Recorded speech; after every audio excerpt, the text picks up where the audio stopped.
systems that have been implemented into our society have been decisively crafted to intentionally drain and transmute the human's energy. The distractions of media are meant to arise reactions and therefore expel our energies through emotions using consistency and persistency. The exploitation of women in our entertainment industries are corrupting our children and encouraging that right is wrong and honor is oppressive and futile. Our young women are pimped out and sexualized to corrupt the minds of young men. Social medias once started out as innocent, were the catalyst of the Trojan horse of what it has become today, desensitizing our youth to violence and lust and breeding psychological mind games that hammers the wedge between humanity's sacred bonds. The bond of man and woman. The sexual revolution in pornography has raised generations of men who have no control or discipline and falter over the first sight of flesh. Young boys are being exposed to porn before their teenage years and planting the seed of corruption long before they can fully understand the damage it's capable of. We have programmed generations of women into thinking true power comes from avoiding accountability and modesty and leaving them questioning why their relations are never genuine. Hollywood was the ground zero of this pandemic. These elite energy drainers have groomed our young girls into disturbing, sexually charged ideologies and corralling them like cattle into the pornographic abattoir.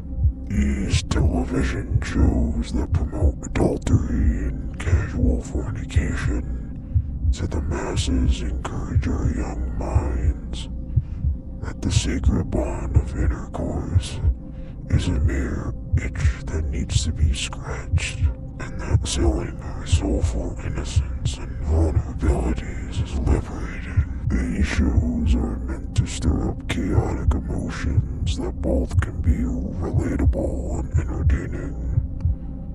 But the ulterior motives behind this media is to sell you this false and destructive lifestyle. That adultery is fun and exciting.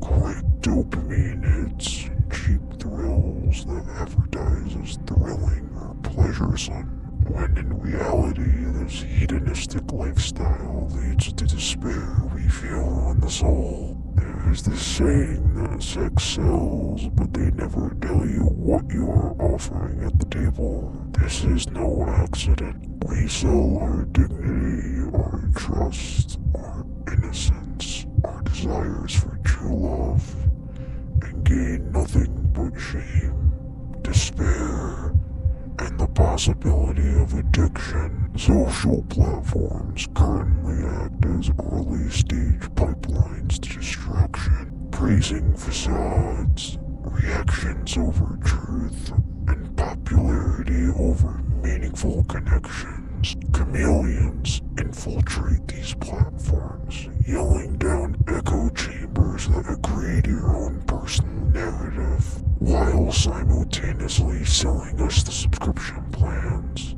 that rot us from the inside out. I still can't sit here and listen to these women. Oh, well, he's a pain. He's never happy. He's never happy, bitch. If he goes to work, you complain because he's never there. But he's financially and mentally drained because you're spending the money and he's worried about work. If he is staying home more because you want him to, or you're insecure, or he's laid off, you're bitching about money because you don't have none. And then he is again stressed financially and mentally. If you are not putting out, you are stressing him out mentally and physically, because physically, yes, you do need a release. That is a thing. Google it. Their sexually charged speech hijacks the lust-filled man's mind. I love how the men on this app will be like, you never post your body, you only post your face on your TikToks. Yeah, okay, there is literally a damn website, okay, where you can see every square inch of my fucking body, every square inch. Instead of truth and dignity, they seek our profit in a counterpart manner. These other kinds of chameleons have led our young men feeble in strength and spirit. They funnel vengeance and wrath into the minds of these men and profit from it. They offer social separation masked as advice and finger-pointing as advantageous. Lies locked behind paywalls and truth scattered like roaches. When men lack decisiveness, they lack leadership. When they lack leadership, societal relationships start to fail. When the guard falls asleep at his post, he invites evil into his castle and leaves the queen vulnerable. These systems that have been implemented onto us are sophisticated and insidious. Like a stalking predator, it takes silent but discreet steps towards its prey. Society wonders why our values and quality of life are in decomposition, but they never question the machine that programmed them. Our previous generations have fallen into these unrelenting snares. Absent fathers and hyper-emotional mothers bred unregulated, undisciplined young boys and naive, arrogant young girls. The next generation comes along and the cycle repeats, forever encapsulating the spiritual energy machine fueled by despair. By keeping the masses in a low vibration, continuous profit can be made.